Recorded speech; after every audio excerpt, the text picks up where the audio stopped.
بسم اللہ الرحمن الرحیم۔ السلام علیکہ یا صاحب العصر والزمان۔ میری گفتگو اس پر ناگوار گزری۔ حضرت امام جعفر صادق علیہ السلام نے فرمایا، میں طواف سے فارغ ہو چکا ہوں، تم میرے پاس آؤ۔ زندیق طواف ختم ہونے کے بعد امام علیہ السلام کی خدمت میں حاضر ہوا اور آن حضرت علیہ السلام کے سامنے بیٹھ گیا اور ہم بھی دائرے کی شکل میں بیٹھ گئے۔ امام علیہ السلام نے زندیق سے فرمایا، کیا اس کو قبول کرتے ہو کہ زمین زیر و زبر ہو جاتی ہے؟ اس نے کہا نہیں۔ امام علیہ السلام نے فرمایا، تمہیں کیا معلوم ہے کہ زمین کے نیچے کیا ہے؟ اس نے کہا نہیں جانتا ہوں، لیکن میں گمان کرتا ہوں کہ زیر زمین کچھ بھی نہیں ہے۔ امام علیہ السلام نے فرمایا، گمان اس چیز کی نسبت عاجزی و انکساری ہے کہ جس کی نسبت تم یقین حاصل کر سکتے ہو۔ آپ علیہ السلام نے مزید فرمایا، کیا تم آسمان پر گئے ہو؟ اس نے کہا نہیں۔ امام علیہ السلام نے فرمایا، کیا تمہیں معلوم ہے کہ اس میں کیا ہے؟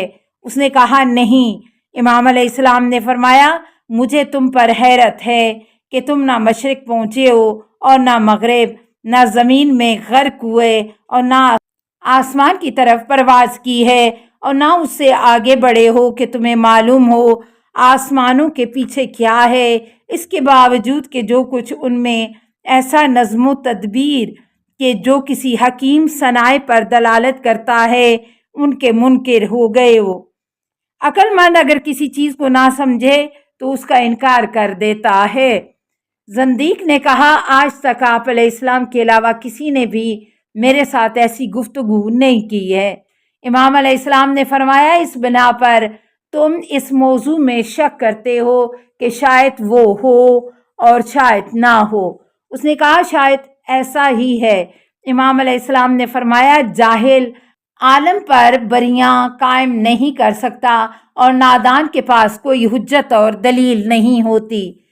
اے اہل مصر بھائی، مجھ سے سنو اور اسے سمجھو۔ ہم ہرگز خدا کے بارے میں شک نہیں کرتے ہیں۔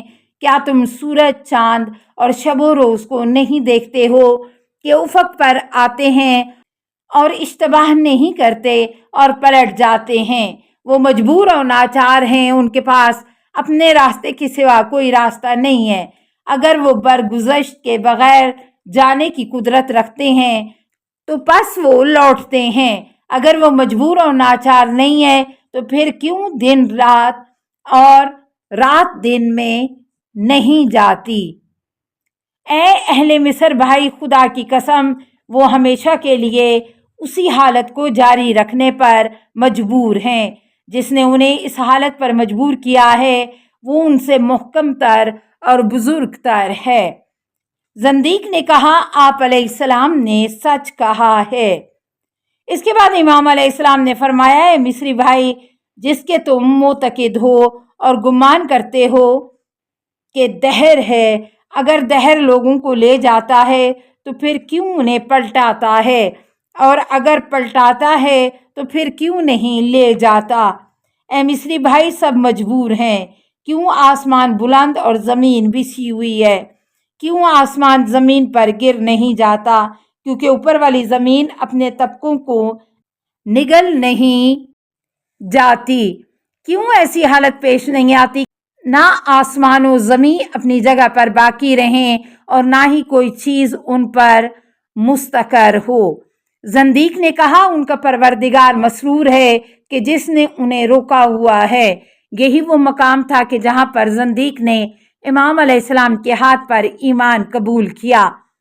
حمران جو وہاں پر موجود تھا، اس نے امام جعفر صادق علیہ السلام کی خدمت میں عرض کیا، آپ پر قربان ہو جاؤں، اگر زندیق آپ علیہ السلام کے ہاتھ پر مومن ہوئے ہیں تو کفار آپ کے پدر بزرگوار کے ہاتھ پر ایمان لائے ہیں، یعنی آپ اسی مبارک شجر کی شاخ اور اسی نفس کے مالک ہو۔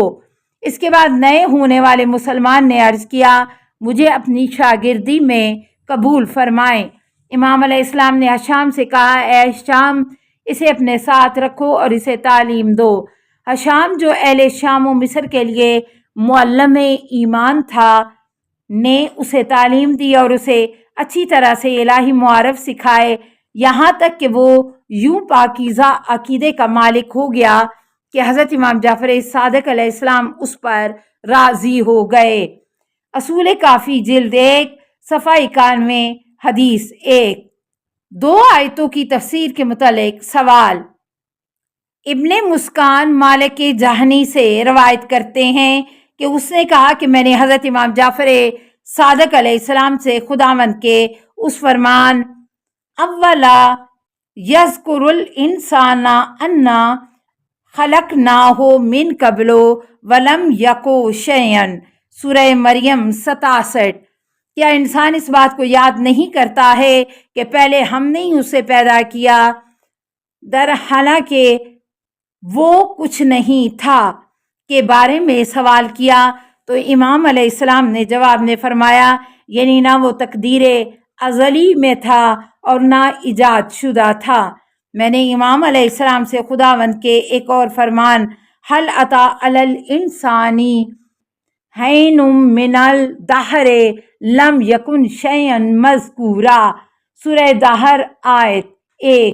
یقیناً انسان پر ایک ایسا وقت بھی تھا کہ جب وہ کوئی قابل ذکر شے نہیں تھا کے بارے میں سوال کیا تو امام علیہ السلام نے فرمایا تقدیر خدا میں تھا لیکن مذکور نہیں تھا اور خدا کے سوا کوئی نہیں جانتا تھا۔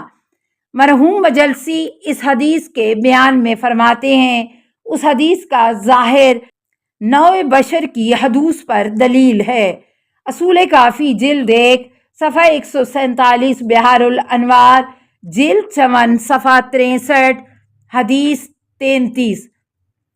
خالق جہاں کا متعدد ہونا کیوں ممکن نہیں ہے؟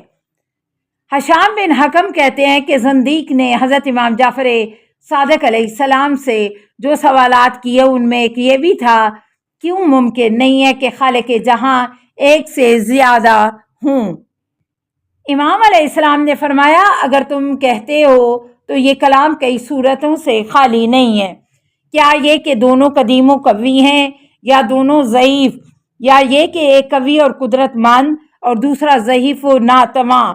پس اگر دونوں قدرت مند و قوی ہوں تو پھر وہ کیوں ایک دوسرے کو گوشے میں نہیں لگائیں گے تاکہ ربوبیت و تدبیر کی زمام اپنے ساتھ مخصوص کریں؟